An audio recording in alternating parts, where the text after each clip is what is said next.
Welcome to this very special episode of Sharing the Mic with Frontline AIDS. I'm Ben Plumley, host of a Shot in the Arm podcast, and we're here in New York, recording around the UN General Assembly. And this is the first of two episodes that we're presenting for you. And in this episode, we are going to meet a number of the partners, the actual country leaders of the Frontline AIDS Partnership, who are on the front lines, really addressing the challenges and the opportunities that the HIV/AIDS response, and indeed the broader response to health, is affording civil society. So, without further ado, let me introduce our guests. So, the first is Choub, who is the Executive Director of KHANA. Choub, it's great to see you again. Do you want to tell us a little bit about KHANA, where you're based, what you do? Yep. Thank you so much. KHANA is really one of the linking organizations from the early day of the International HIV/AIDS Alliance. We was one of the projects in 1996, and then we localized into our own organization in 2000, where we got the recognition from the government.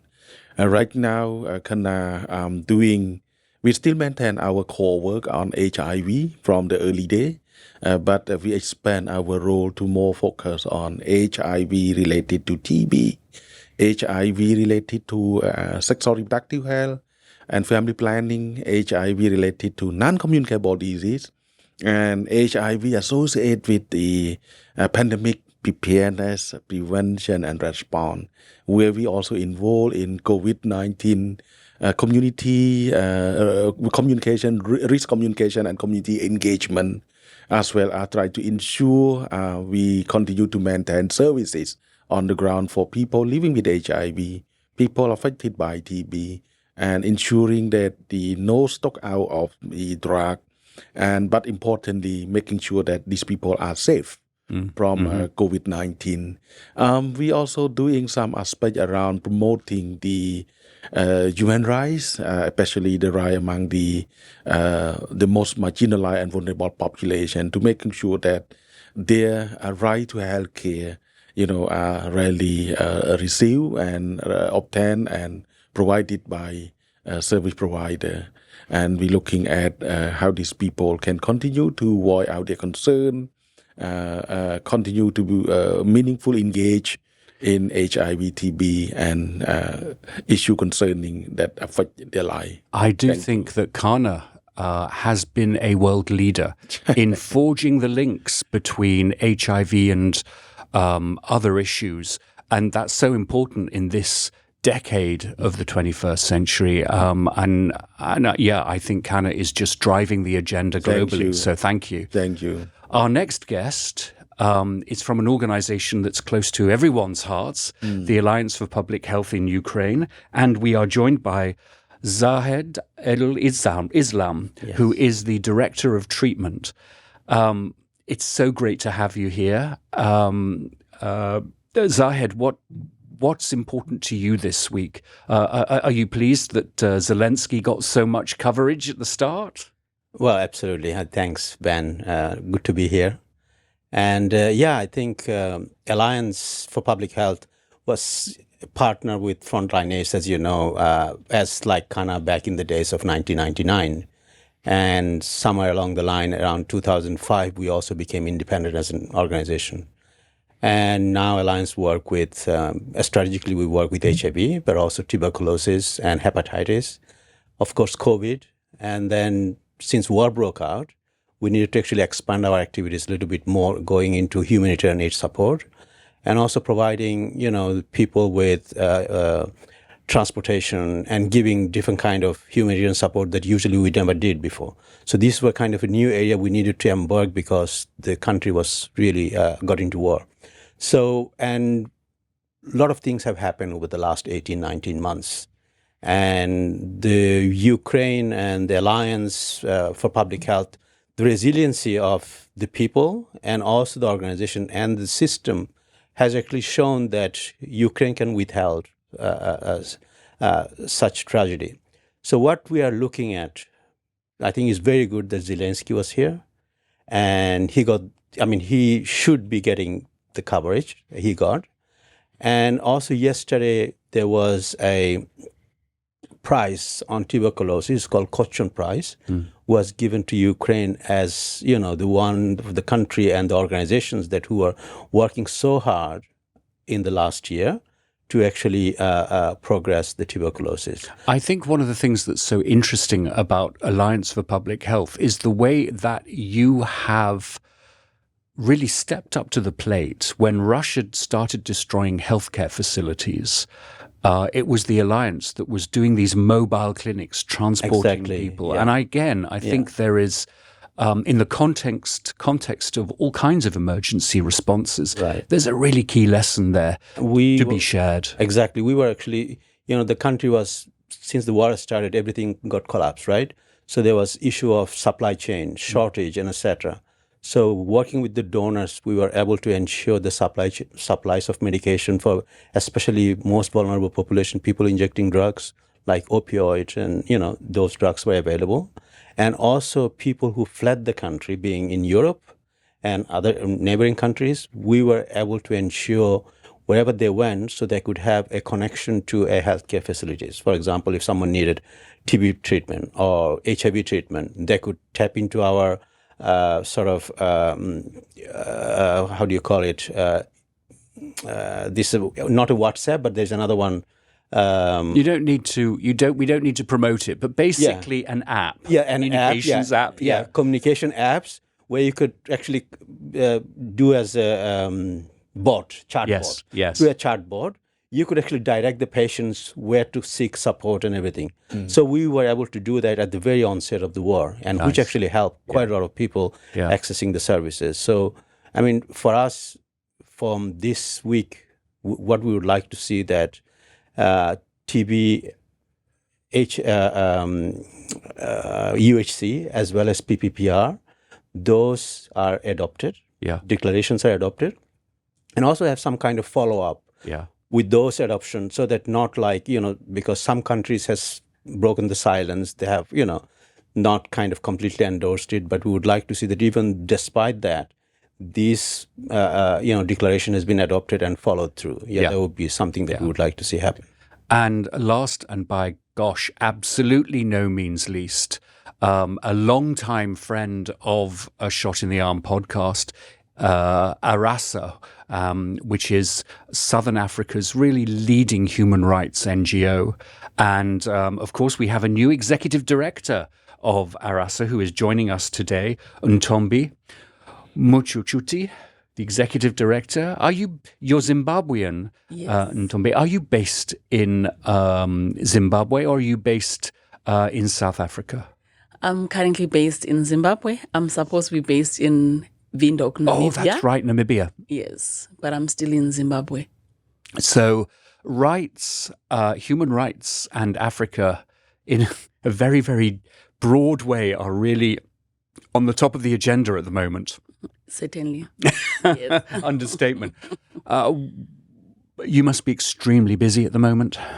Certainly we are. And I think as an organization post-COVID, we realized that there are many things that are not in alignment with the rights of human beings.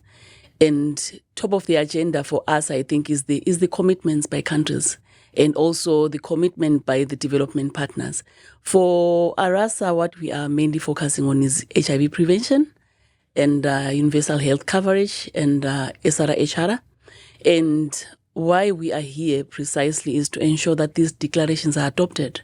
And for us, looking at the PPPR, we are saying this is not the first pandemic that we have had globally.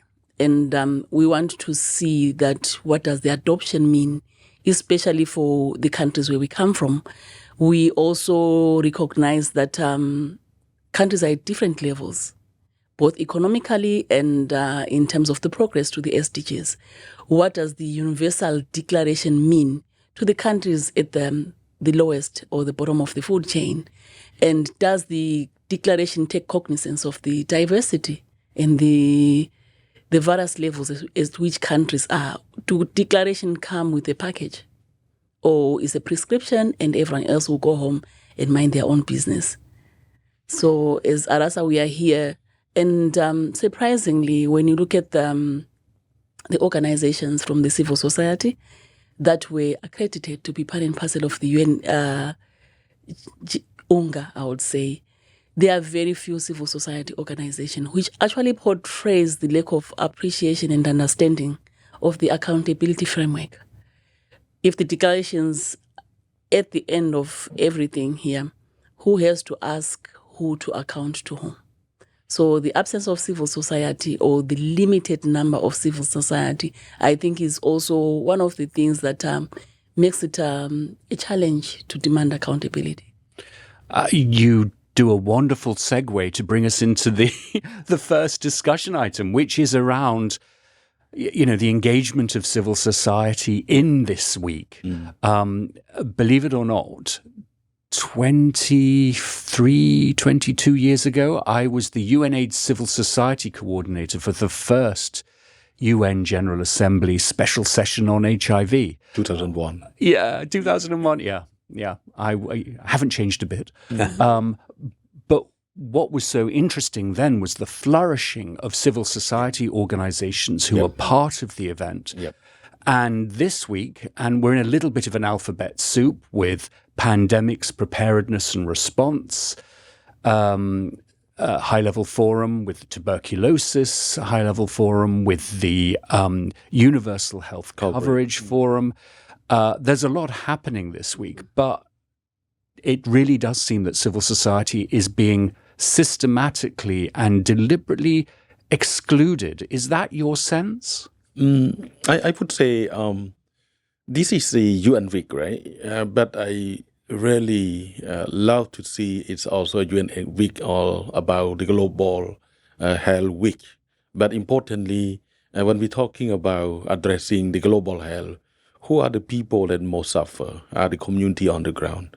And who are the people that are close to this community, civil society, community-based organization?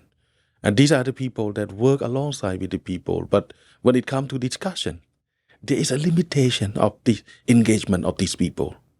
So it's very, very, and somehow, compared to UN special session on AIDS in 2001, where you like to say, there is a big number of people living with HIV come and discuss and share their view. But here, it's still very limited. But like our colleague mentioned, we would love to see that the 3 political declarations should be adopted in a way that the community right and gender are well included into that political declaration. Because whenever the situation comes, when you talk about UHC, when you talk about pandemic preparedness, it's about people, right? It's about people. When you talk about TB, it's about people. And you cannot talk about pandemic, future pandemic, without talking about current pandemic. HIV, TB are still, these are the 2 pandemics that kill so many people and have been declared since 1994 for TB. But over the past, 20 plus years, this still issue. We see some change, we see some progression, but we should not keep 4,000 people lie lost of TB every day. We cannot say future pandemic without having the discussion, and we cannot say about, UHC without looking at who are the most marginalized people to HIV and TB. These are the people that should be well covered. We cannot have a good resilience without having community resilience. Strong health system is about strong community health, community system. So it have to be have to align together. Yeah. Thank you. Yeah, no, totally. Zahed, I think you've had the dubiously pleasurable task of keeping track of these declarations. Where are we? Because a number of countries basically threw a spanner in the works to say we're not signing. At the start of the week, the Secretary General was able to get his report accepted by the General Assembly, but not by consensus. Where do you think we're going to end up this week? Well, I think when 2 2 days ago when we first received this letter that 8 countries or 7 or 8 countries which actually decided not to adopt the resolution, we were a little bit disappointed. Yeah. I mean, not a little bit, we were very disappointed. Very disappointed. Very disappointed in a way that we have been working for the year in order to build this momentum of this declaration. And we have worked in the country with our politician, with our civil society, and, not only in country, but also internationally coordinating with different organizations to kind of build in that text that which were in this declaration. And now at the very last moment, you get this information. You thought, maybe this is the end, we can't go any further. So there was immediately, I think there were quite a lot of, roar within the community saying, this can't happen. So we need to actually do something. So there are some, appeal, the letters and everything went through. And so when we saw the day before yesterday, actually when we saw that the SDG summit, the declaration, when it was adopted, we thought, well, there is a chance. There is a chance that we could still have our advocacy, make big noises, and also try to make sure that at least some of those language, at the moment, what we are looking at, maybe the declaration to be adopted, is not going to be perfect. We know that. But I think we can work on that. So, because civil society who have worked on all of these declaration, they know what needs to be done. And they have already communicated, they have already in the part of the system. So I think it was very disappointed, but I think we are looking at perhaps, given these 2 yesterday and the day before, we are hoping that we may be able to get through it. So once we can do that, I think if the declaration is adopted, I think that it will come to us as a community to hold them accountable on the declaration. So this is what we are looking for. Ntombi, I've got a difficult question for you.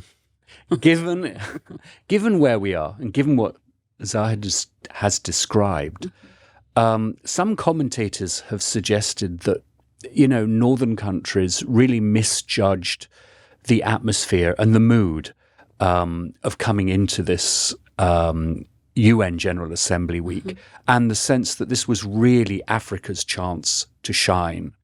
And both with the Ukraine war, but also the fact that so many heads of state from the Security Council didn't bother to show up, and I'm thinking of the UK and France as a primary example, that basically the wind was taken out of the sail of this moment for Africa. And it was a reflection of what is essentially still quite a neo-colonial view of the world from the North. What's your sense of how we got to where we are? I think precisely the fact that the North didn't see it critical to be here shows the prevailing situation. And looking at the global South and the global North, the need for being committed, or for taking, I would say, this declaration seriously is not an option for the global South. It's a mandate. And I think because of the situation that is just came out of the COVID, you saw the distribution of the COVID response. You saw how much Africa was given too little, too late.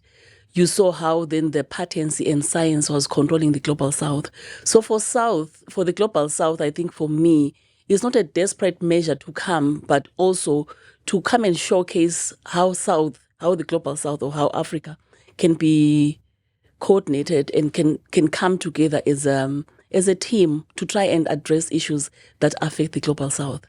And the solutions for the global South should come from the global South. So the adoption of this declaration will probably provide a platform when everyone goes back home to say, where do we start? Where are we as ourselves? And it actually shows that not the lack of commitment per se, or I would say the lack of prioritization by the North, where everyone else is taking it slowly and maybe thinking that is not much of a critical issue. For the global South, it is. Well, I guess that is a good place for us to end this segment. You have your work cut out for you this week. and you really get the sense that we have crossed a Rubicon that global health particularly cannot continue in the way that it has done so in the last 30 odd years. Just want to make one comment. When the global north say that we want everyone to be inclusive, but they just want us on the table, but not to take our recommendations into account. They're just ticking the boxes. But I think we need to change that. We should be there to equally make the decision and also take the benefit of it. At the moment, COVID has clearly shown that, there was clear racism and discrimination for low and middle income countries, where, the rich countries had vaccine in a stock expiring, and most of the low and middle income countries didn't have any vaccines. That is outrageous. It is not acceptable. So I think we need to kind of work on that. We need to make sure that it doesn't happen in future pandemic. Yeah, I think that is also critical, that the slogan that most people say, when talking about pandemic, we are not safe if no one is safe. Yeah. So until everyone is safe, so then the world is safe. So I think that principle have to be adopted. The principle have to be in action, not just in narrative. It's not just a slogan, but it have to be action. And that have to change that way of working together. Solidarity is really, really critical to address this kind of situation. And we're almost halfway through the SDGs. The pandemic has actually shown how most countries in the global south have actually regressed. We are not even halfway through the target mark. Some are almost at 30% or 20%, but that's not the agenda. And then you ask yourself, okay, is the presence of the global south to endorse and to say we invited everyone was here, or to make a decision, or to hold others to account, to say, hold on, there are people that are remaining behind. We are not at the same wavelength. How do you ensure that inclusivity actually means that not only we are here physically, but also our prioritization is a priority. So unless if it's a cosmetic kind of a gathering, but if it's something that needs to include everyone's opinion, then it has to be relooked at appropriately. Well, Ntombi, Zahed, Choub, thank you very, very much. Good luck for the rest of the week.